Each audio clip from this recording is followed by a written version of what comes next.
Hello friends, સ્વાગત છે આજની નવી રેસીપીમાં। તો આજે આપણે મેંગો શીરો બનાવીશું, જે આપણે સત્યનારાયણ ભગવાનના પ્રસાદમાં પણ બનાવી શકીએ છીએ અને ઘરે ખાવા માટે પણ બનાવી શકીએ છીએ।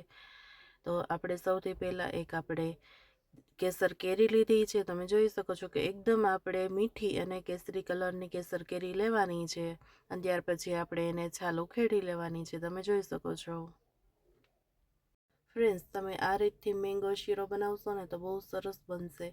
અને આપણી કેરીની છાલ બધી ઉખેડી લીધી છે, તમે જોઈ શકો છો ને આવા ઊભા કટ કરી લેવાના છે, તમે જોઈ શકો છો। અને ત્યાર પછી આપણે જે સમારતા હોય જીરું, ત્યારે બહુ ખાસ ધ્યાન રાખવાનું છે, જેથી કરીને આપણી જે ગોટલીના રોછા હોય એ આપણે આવી રીતે જીરુંમાં નથી આવવા દેવાના। ત્યાર પછી આપણે મિક્સરમાં ફેરવી લેવાનું છે, અને મિક્સરમાં ફેરવતા વખતે એમાં પાણી કે કાંઈ નથી નાખવાનું, ખાલી કેરીનો પલ્પ જ તૈયાર કરવાનો છે।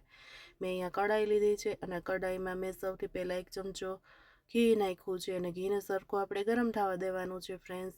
તો મેં અહીંયા પિસ્તા લીધા છે, કિસમિસ, કાજુ ને બદામ લીધા છે, તો એને આપણે સરખા એવા આપણે ઘીમાં શેકી લઈશું, જેથી કરીને એનો ટેસ્ટમાં સરસ લાગે છે। તમે શેકીને જરૂરથી નાખજો ફ્રેન્ડ્સ, ટેસ્ટમાં બહુ જ સરસ લાગે છે। તો આપણે કિસમિસને સરસ ફૂલી જાય ત્યાં સુધી આપણે ઘીમાં આવી રીતે શેકવાના છે, એટલે જેથી કરીને સરસ સ્વાદ આવે છે। તો ફ્રેન્ડ્સ, તમે જોઈ શકો છો કે આપણી જે કિસમિસ હતી સરસ ફૂલી ગઈ છે, તો આપણે એક ડીશમાં કાઢી લઈશું। તમે જોઈ શકો છો કે આપણે અલગ ડીશમાં કાઢી લેવાનું છે બધું ડ્રાયફ્રૂટ।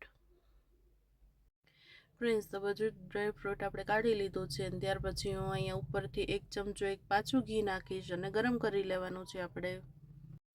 ફ્રેન્ડ્સ, મેં અહીંયા ઝીણો રવો લીધો છે, તમારી પાસે જો જાડી સૂજી હોય તોય તમે લઈ શકો છો રવાની જગ્યાએ।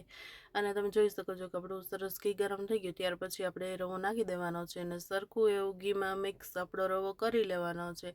અને ફ્રેન્ડ્સ, ગેસની ફ્લેમ છે આપણે સાવ ધીમી રાખવાની છે, અને ધીમે ધીમે જ આપણો રવો છે એ આવી રીતે હલાવતું રહેવાનું છે, જેથી કરીને નીચે બેસે નહીં। બહુ ખાસ ધ્યાન રાખવાનું છે આપણે શેકવામાં। ફ્રેન્ડ્સ, તો આપણે સરસ એવું મિક્સ કરી લીધું છે, ત્યાર પછી ઉપરથી જ આપણે 1 ચમચો પાછું ઘી નાખીશું। તમે જોઈ શકો છો કે આપણો જે રવો તો સાવ ઘી શોષી લીધું છે, એટલે આપણે ઉપરથી પાછું 1 ઘીનો ચમચો નાખીશું, ત્યાર પછી આપણે સરખું મિક્સ કરી લેવાનું છે। ફ્રેન્ડ્સ, તો આપણો રવો સરસ શેકાઈ ગયો છે, અને હવે આપણે 1 વાટકામાં ગરમ દૂધ કરી લેવાનું છે, તમે જોઈ શકો છો।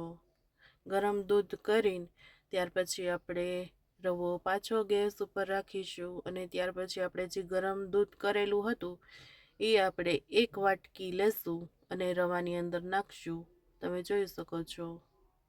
ફ્રેન્ડ્સ, તો આપણે દૂધ નાખ્યું રવામાં, તો રવાએ સરસ એવું દૂધ શોષી લીધું છે, તમે જોઈ શકો છો। અને ફટાફટ મિક્સ કરતું રહેવાનું છે, અને આ જ સમયે આપણે જે કેરીનો પલ્પ કરેલો હતો એ નાખવાનો છે, તમે જોઈ શકો છો। અને સરસ એવું મિક્સ કરી લેવાનું છે, અને અહીંયા તમે ફ્લેવર માટે કેસર નાખી શકો છો, અને મેં ફ્લેવર માટે અહીંયા એલચી લીધી છે, એલચીનો પાવડર કરીને નાખ્યો છે। તો ફ્રેન્ડ્સ, તમે આ રીતે મેંગો શીરો તમારી ઘરે જરૂરથી બનાવજો।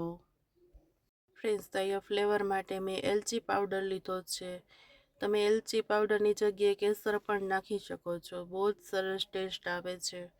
અને પાછું આપણે સરસ મિક્સ કરી લેવાનું છે, અને ત્યાર પછી મેં અહીંયા ગળાશ માટે મેં અહીંયા 2 થી 3 ચમચી જેટલી ખાંડ નાખી છે। તમારે જો સુગર ફ્રી બનાવવું હોય તો તમારે ખાંડનો યુઝ નથી કરવાનો, મેં અહીંયા શુગર ફ્રી નથી બનાવ્યો, અને ખાંડ નાખી ત્યાર પછી આપણે સરખું મિક્સ કરી લેવાનું છે, તમે જોઈ શકો છો। અને આ રવો સરસ બને છે, તમે જોઈ શકો છો કે આપણું ઘી છે એ સરસ છૂટું પડવા લાગ્યું છે, અને આપણો રવો છે એ સરસ મેંગો રવો તૈયાર છે। અને ઉપરથી આપણે જે શેકેલા ડ્રાયફ્રૂટ લીધા હતા એ નાખીશું, અને સરખું આપણે મિક્સ કરી લેવાનું છે, જેથી કરીને આપણા ડ્રાયફ્રૂટ છે એ શીરામાં અસલ મિક્સ થઈ જાય। ફ્રેન્ડ્સ, તો આ મેંગો શીરો છે એ તમે શુગર ફ્રી પણ બનાવી શકો છો, અને ગળ્યું જો ખાતા હોય તો ખાંડ નાખીને પણ બનાવી શકો છો. આ મેંગો શીરો બધાને જ ભાવે છે અને સરસ બને છે. તો તમને જો આ રેસીપી પસંદ આવી હોય તો લાઈક કરો, શેર કરો અને મારી ચેનલને સબસ્ક્રાઈબ કરી દો. Thank you.